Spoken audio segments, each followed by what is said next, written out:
Mesdames et messieurs, bonjour. Merci de nous rejoindre sur Canal Algérie. Voici les principaux titres de l'actualité. Le président de la République, Abdelmadjid Tebboune, a présidé ce matin à Addis Abeba l'ouverture des travaux du 34e sommet du mécanisme africain d'évaluation par les pairs, en sa qualité de président du Forum des chefs d'État et de gouvernement du Maghreb. Zoom ce matin sur l'approche algérienne au sein du continent africain.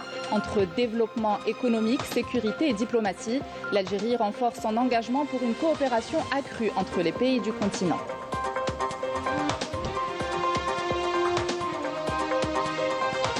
La sécurité en Afrique, une des priorités de l'Algérie qui se rapproche d'un siège au Conseil de paix et de sécurité de l'UA. Pour le nord du continent, elle confirme une nouvelle fois son influence dans les régions. Les détails dans cette édition.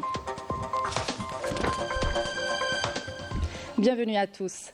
Je vous le disais en titre, le président de la République, Abdelmadjid Tebboune, a présidé au siège de l'Union africaine à Addis Abeba le 34e sommet du mécanisme africain d'évaluation par les pairs. Le président de la République a présidé ce sommet en sa qualité de président du Forum des chefs d'État et de gouvernement du Maghreb.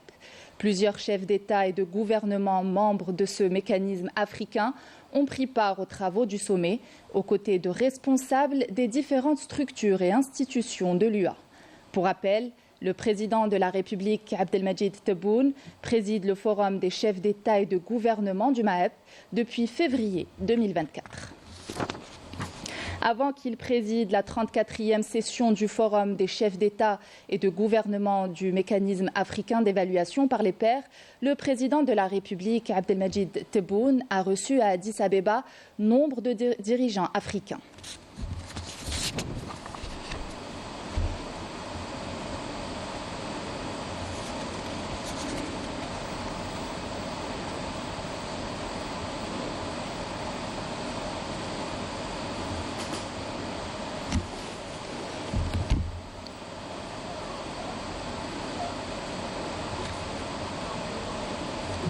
Pour rappel, le président de la République, Abdelmadjid Tebboune, est arrivé ce matin au siège de l'Union africaine à Addis Abeba, capitale éthiopienne, pour présider le 34e sommet du mécanisme africain d'évaluation par les pairs.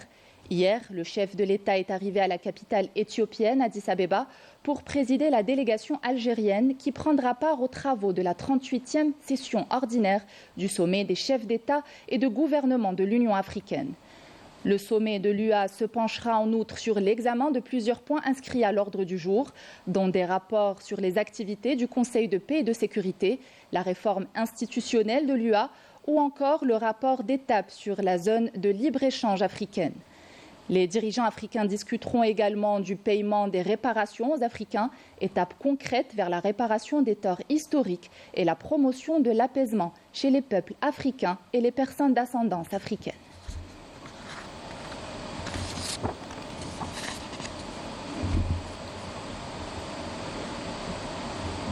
L'Algérie trace sa voie sur la scène africaine, acteur central du continent. Elle porte une vision d'unité et d'indépendance, défend les intérêts de l'Afrique et agit pour une intégration économique renforcée.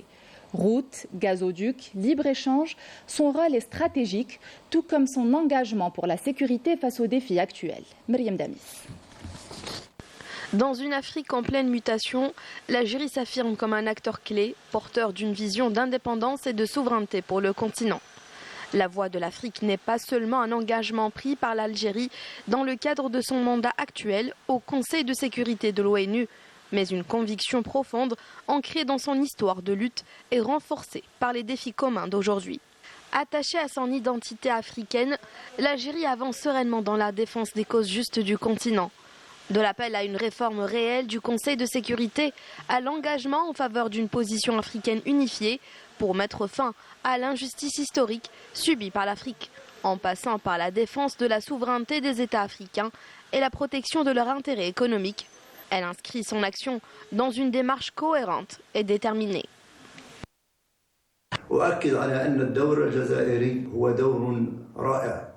Le rôle de l'Algérie au sein des institutions de l'Union africaine est remarquable. Elle assume un rôle clé dans la consolidation de la stabilité des institutions africaines et œuvre à bâtir une véritable union qui soit bénéfique pour tous ses membres. À travers son engagement constant, l'Algérie affirme aussi sa volonté à renforcer l'unité africaine pour que le continent s'impose sur la scène internationale et occupe une place forte et unifiée dans le système mondial.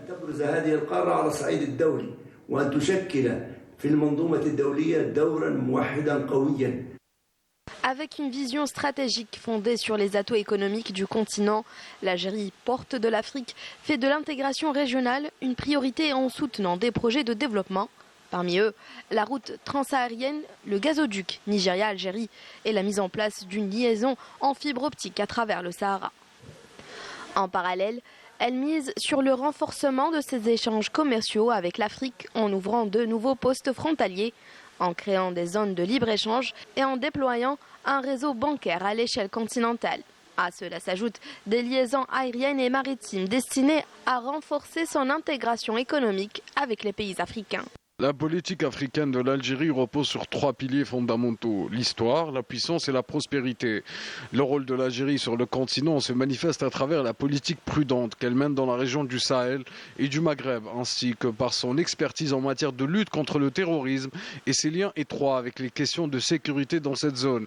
De plus, la position géographique stratégique de l'Algérie et le prestige qu'elle a hérité de sa lutte contre le colonialisme renforcent son rôle actif en Afrique.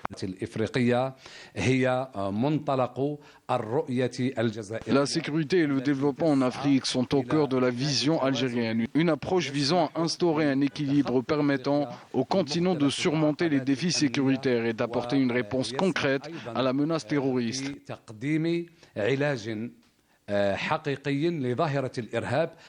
Le terrorisme en Afrique constitue l'un des dossiers majeurs sur lesquels l'Algérie s'investit pleinement pour apporter des solutions rapides et durables.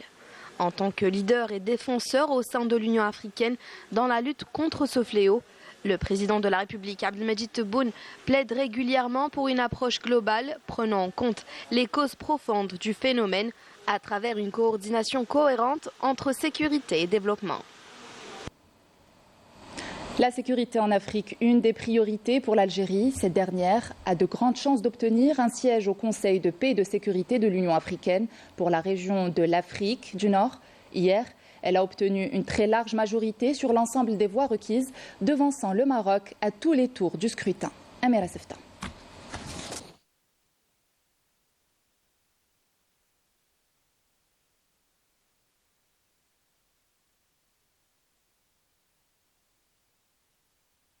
Qui ont tenté vainement de salir l'image d'un pays qui jouit de respect et de considération à l'échelle régionale, continentale et internationale. Le Makhzen est appelé à consommer ce nouveau revers qui met en échec plusieurs tentatives visant à empêcher l'Algérie d'accéder à de hauts postes de responsabilité au sein des institutions africaines. Puis encore, le Makhzen dont le nom est étroitement lié à des affaires de corruption en Europe et dans des malversations au sein même de l'Union africaine. Des pratiques vigilantes de plusieurs pays africains qui veulent éradiquer des agissements hérités de l'époque coloniale et entérinent la crédibilité de la diplomatie algérienne et sa contribution à la préservation de la sécurité en Afrique. L'Algérie avec un écart ainsi de la course après le Maroc a démontré. Coopération algéro-britannique. La speaker de la Chambre des communes du Parlement britannique, Lindsay Hoyle, a souligné l'importance de l'Algérie pour le Royaume-Uni en tant que partenaire politique et économique et son rôle pour la paix et la stabilité en Afrique du Nord et dans la région du Sahel. C'était au cours d'un entretien avec l'ambassadeur d'Algérie à Londres.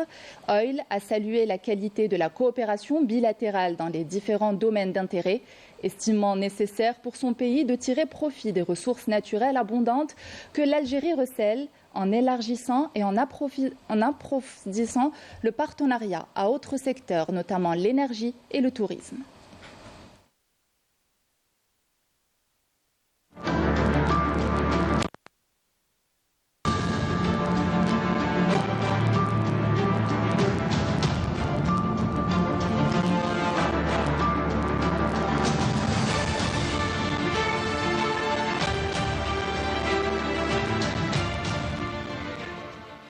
Commémoration hier d'un sombre anniversaire, celui des premières explosions nucléaires françaises dans la région d'Urgen. Des crimes contre l'humanité dont les répercussions graves sont indélébiles. La responsabilité de la France réaffirmée à l'occasion d'une journée d'études organisée à Alger. Le président de l'Assemblée populaire nationale a proposé d'instituer une journée internationale pour les victimes des explosions nucléaires, coïncidant avec le 13 février. Compte rendu de Amel Bouakba. Il y a 65 ans, la France coloniale menait dans le sud algérien des explosions nucléaires dont les conséquences affectent et continueront d'affecter l'environnement et plusieurs générations d'Algériens. Des crimes contre l'humanité que la France coloniale refuse aujourd'hui encore de reconnaître. La France doit rendre justice aux victimes des explosions nucléaires et à leurs familles à la mesure de la tragédie qu'ils ont endurée, garantir le droit légitime des Algériens à la justice. Elle doit assumer ses responsabilités dans la décontamination des sites des radiations et des déchets nucléaires et remettre à l'Algérie l'intégralité des archives des sites des explosions afin que nos experts puissent évaluer les préjudices et prendre les mesures appropriées. Un panel de parlementaires, d'experts, de médecins et de juristes ont mis en avant l'importance d'informer l'opinion internationale sur les actes génocidaires perpétrés par la colonisation. La dimension sanitaire et scientifique reprend parmi les domaines les plus importants dont il faudrait s'attarder dessus, en raison des risques et du danger des irradiations dues aux explosions nucléaires à long terme. On demande à la France de nettoyer, de réhabiliter ces sites et ça c'est un devoir par rapport à la Polynésie où elle a tout fait, elle a tout réglé, elle a tout nettoyé, elle a même enfoui les déchets dans des puits, elle a donné les dossiers médicaux aux vétérans, elle a construit même un hôpital pour prendre en charge les cancéreux, alors que l'Algérie, elle est victime au même titre que la Polynésie. Et donc la France refuse toujours de reconnaître, de demander pardon et d'indemniser les victimes. Et elle est passée très très loin. Elle est arrivée en 2008 à fermer les archives qui concernent le dossier nucléaire. Ils sont devenus incommunicables. On voudrait proposer un texte législatif concernant la criminalisation du colonialisme et en réponse surtout actuellement à ce qui se dit en Occident. On est en train de propager des idées comme quoi le colonisateur et la colonisation étaient des bienfaits pour l'Algérie. Et nous, on voudrait justement expliquer que c'est tout à fait le contraire. Les crimes contre l'être humain, contre la nature sont indélébiles et on voudrait que cela soit reconnu et dans un deuxième temps réparé. Les méfaits de ces explosions nucléaires sont dévastateurs. En tant que parlementaires, nous plaidons pour l'élaboration d'un texte de loi criminalisant ces crimes contre l'humanité. Des crimes contre l'humanité qui témoignent de la barbarie de la France coloniale, un pays qui se targue de défendre les droits humains. Et les explosions nucléaires d'Urgen, le thème du numéro de cette semaine de votre émission Le Déshonneur, à suivre ce soir après le journal de 20h avec Zohir Bendimred et Amir Nebesh. La pollution radioactive a été infligée par la France à plusieurs pays d'Afrique. L'exploitation de l'uranium au Niger, par exemple, a des effets dévastateurs sur la pollution locale. Une exploitation sauvage, sans protection et avec de graves répercussions sur la santé et l'environnement. Ayadaho, Yamina Saïchi.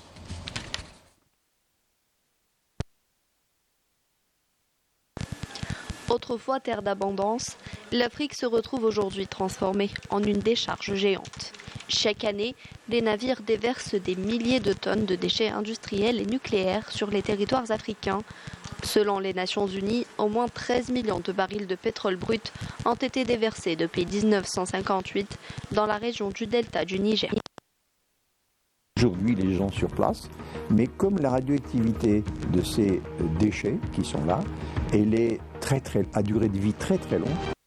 Pendant des décennies, la France a exploité les richesses du continent africain, or, uranium, pétrole, et en a fait un véritable terrain d'expérimentation nucléaire, laissant derrière elle un héritage toxique. Des enquêtes récentes dénoncent son implication dans le déversement illégal de matières radioactives sur les côtes africaines, révélant un crime environnemental moderne dont témoignent douloureusement les cimetières d'uranium du Niger. C'est une filiale de Areva, donc un exploitant. Que contrairement à ce qu'il dit, que les mêmes critères, je dirais, qu'on devrait appliquer en France, ce qu'il n'a pas fait en France, mais nous avons constaté que c'était faux. On a décidé de monter une mission scientifique. Les compagnies minières empêchées d'aller à Arlit. Notre matériel scientifique a été confisqué à l'aéroport de Niamey et nous avons appris plusieurs années après que les ordres de confiscation auprès de la police nigérienne venaient de pollution, ramener de l'eau, montrer qu'il y avait une pollution de l'eau par l'uranium, l'eau qui était pourtant distribuée par les compagnies minières à la population d'Arlit. Cette eau dépassait très largement les normes sanitaires de l'Organisation mondiale de la santé. L'uranium nigérien est sauvagement exploité, sans protection de sécurité, sans informer la population et sans retombées économiques. Et puis voilà, il y a un autre crime orchestré par la France, menaçant l'homme, l'animal et la nature. Ses conséquences, encore sous-estimées, ne feront que s'aggraver avec le temps. Face à cette réalité alarmante, les appels internationaux se multiplient pour la pollution nucléaire qu'elle a imposée au continent africain. Pourtant, elle continue de dissimuler, de révéler l'ampleur du désastre et de fournir des informations précises sur l'emplacement de ces déchets radioactifs.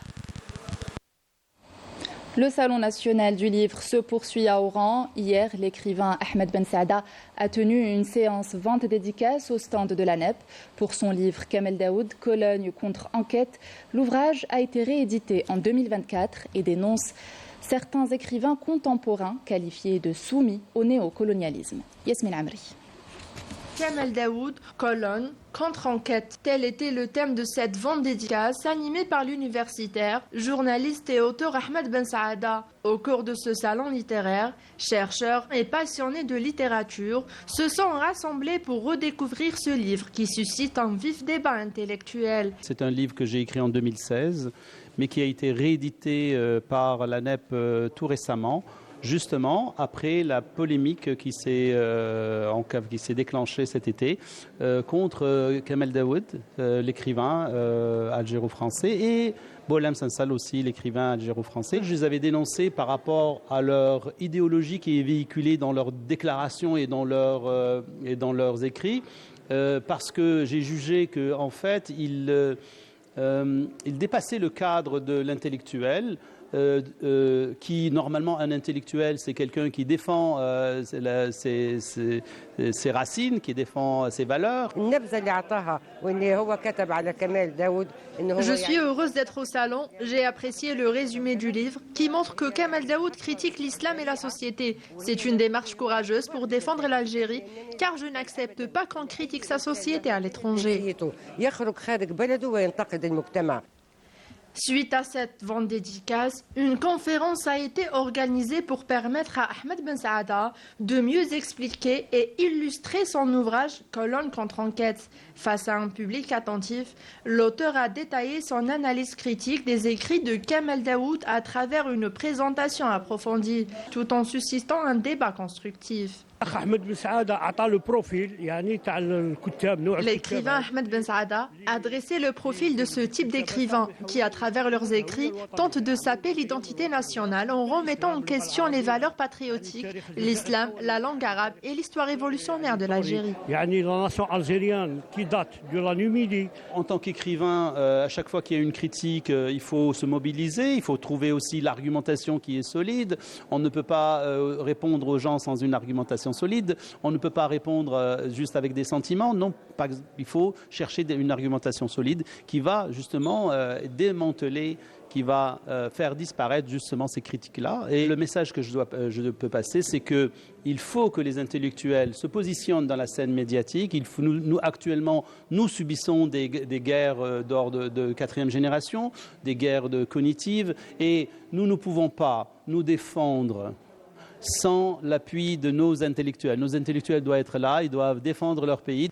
En combinant vente dédicace et conférences, Ahmed Ben Saada a su captiver le public avec Cologne contre enquête, Un ouvrage qui a suscité un vif intérêt et ouvert un débat intellectuel sur les perceptions et les stéréotypes. Un rendez-vous littéraire réussi qui a encouragé la réflexion critique. Sport pour terminer avec le Tour d'Algérie de cyclisme. L'Algérien Hamza Yassine domine la course en remportant la 5e étape courue hier jeudi entre Biskra et Boussaada.